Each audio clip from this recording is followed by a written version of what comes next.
Visa, PayPal, among other platforms, are already accepting Bitcoin here in the United States. But if you look abroad now, let's take a look at China, what China did over the last week. They've banned 90% of their mining capacity, basically, over the weekend. They've outlawed over-the-counter trading of Bitcoin and other cryptocurrencies. So they've really taken a harder stance on crackdowns. Do you think that kind of stance could be adopted here in the West? Do you think one day the government here in the US would say, hey, PayPal, hey, Visa, enough with your Bitcoin transaction platforms, shut it down? God bless America, but I don't see that happening. We are the most innovative country in the world. And part of the reason why we're the most innovative country in the world, and that includes financial innovation, is because the regulators come with the philosophy of first do no harm. And that mentality is present at the Office of the Comptroller of the Currency, the OCC, that approved banks to custody and service digital assets late last year, sparking this big rally in the price of digital assets. It's present at the SEC under the leadership of Gary Gensler and Hester Peirce, Crypto Mom. There's a provision being floated around saying that maybe there should be a 2-year safe harbor provision where cryptocurrency companies don't have to worry about all of the SEC regulations that can be so onerous for the first 2 years, so that they don't stifle innovation. And it's kudos to these regulators for being worried about stifling innovation, because that's certainly what's happened in other countries where they've created kind of knee-jerk reaction laws outlawing cryptocurrencies or ICOs. I'm thinking about Korea in 2017. What happened was those firms moved to Japan, and Japan welcomed them, and Japan took a piece of Korea's financial sector. And that will happen to every country in the G20 that unilaterally decides that they don't want to allow cryptocurrency transactions on their shores. So I don't see that happening. I think that we are in a very positive and a constructive place when it comes to regulation in this country. And that's what I spend a lot of time analyzing and worrying about on behalf of my clients, because that's the big risk, that all of a sudden Bitcoin becomes illegal. And what we're hearing from the Fed is Bitcoin seems inefficient. We have better ways to do this. What we're not hearing from the Fed is the dollar is the only currency allowed in this country. We're going to go back to an era worldwide where there's lots of currencies, and different social groups have their own currency. And that was really more the way it was in this country 150 years ago, where each bank issued their own banknotes. Really the anomaly in the history of humanity has been so few store or value instruments or transaction instruments. Bitcoin's clearly a store or value instrument for people. How well it works is debatable, but it's clearly being used for that. It's also a transactional medium for people. We mentioned it's not going to be the currency you buy a Dunkin' Donuts coffee with, but if you're going to buy a tanker full of oil 2 years from now, you're going to pay with Bitcoin. $30 million of Bitcoin for that tanker full of oil. It sure beats going to get dollars to send to the vendor in another country that they then have to turn the dollars back into their home currency. That's the past. Better, faster, cheaper is going to end on the back of Bitcoin. So you don't agree with criticism that governments around the world, not just the United States, are more concerned about preserving their own fiat state-issued currencies and not having anything compete with that? That's very much the case. I mean, that's why China. That's the reason behind China's movements. Clearly, they like to control capital flows. I mean, that's how they manipulate their currency. They need to keep their currency weak to create manufacturing jobs, and they have finally a way to let their domestic currency be manipulated and have a international trade currency, which they never really had before because of the capital controls. And it's all on the back of the DCEP, the Digital Currency Electronic Payments Project, which they're already pioneering in Sichuan province.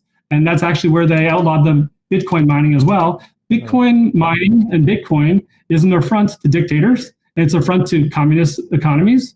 And Zimbabwe has also banned Bitcoin. So China and Zimbabwe are going to ban Bitcoin. And I don't want to be in the same side of the boat as those two countries on this particular issue. Okay, so John, we've talked about regulation abroad, but what about regulation here in the United States? Do you think regulations will evolve to be a little more proactive in combating what investors believe is a rising threat in the use of cryptocurrencies for illicit financing and illegal activities? For example, the ransomware attack of the Colonial Pipeline not too long ago. What can the government do now to combat this threat?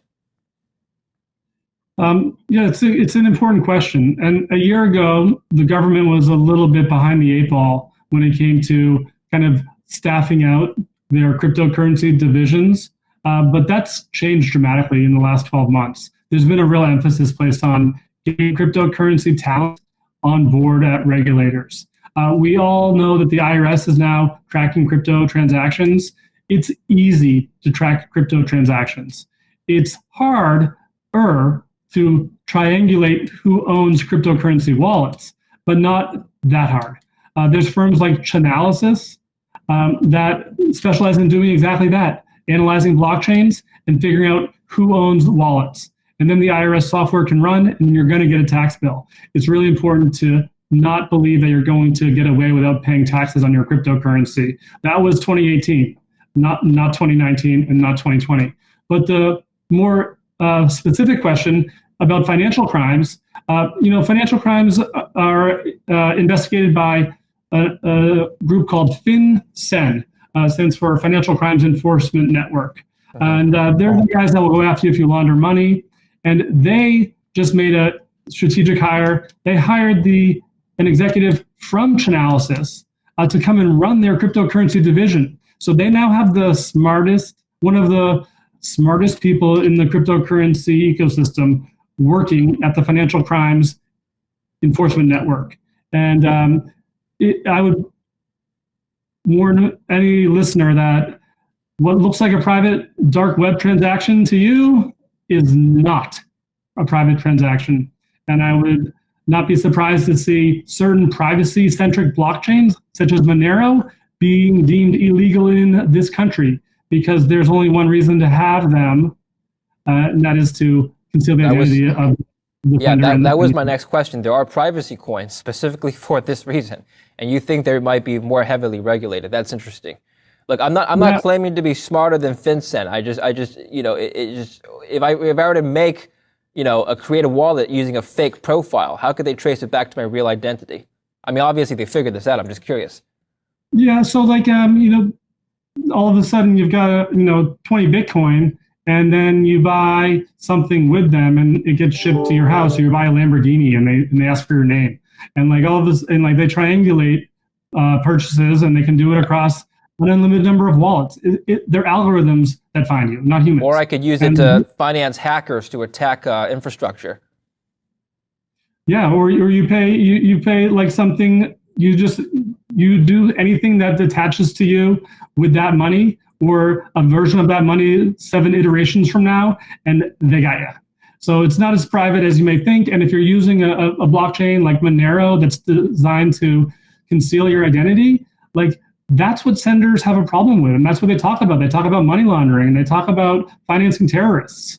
And at Sarsen Funds, we don't invest in privacy tokens because we don't want to fund terrorists, but mostly because institutions aren't going to invest in them because they're going to be made illegal in this country. And there goes the investment thesis. So I understand that everyone's worried about government overreach, but don't do illegal things, and you won't have to be so worried. Sure. So you don't think privacy tokens, just to sum up, are good investments exactly for that reason? Yeah, they're not going to get the institutional money. Institutions are afraid of crypto, and they take a wide berth from anything that's controversial. Yeah. And they'll take a wide berth from privacy tokens. We've already seen it happening. They're underperforming the rest of the cryptocurrency market. And again, real quick, the skeptics of Bitcoin, skeptics of Bitcoin will point to the exact same reason. They think that Bitcoin can be used for illicit activities, and so eventually the government will have to shut it down. You've already talked about this extensively throughout the interview, but just in 30 seconds, how would you shut down that argument? It's an unstoppable payment method, but it's not a really great way to do illegal activities. The head of the DEA has said that she would love if drug dealers continued to use Bitcoin, because once you get one, you get the whole network. We saw the same thing happen last year with the child porn ring, where they were all using Bitcoin, and there's now immutable evidence against each one of them. Immutable. So like, it's not as private as like we may have been led to believe, or at least software figured, technology cracked the privacy, and that's okay. All right. So you've heard that, criminals. If you want to break the law, use cash or a privacy token that's probably going to be banned somewhere down the line. John, thank you very much for coming on the show today. Excellent thoughts. Thank you. My pleasure, David. Take care. Thank you for watching Kitco News. I'm David Lin.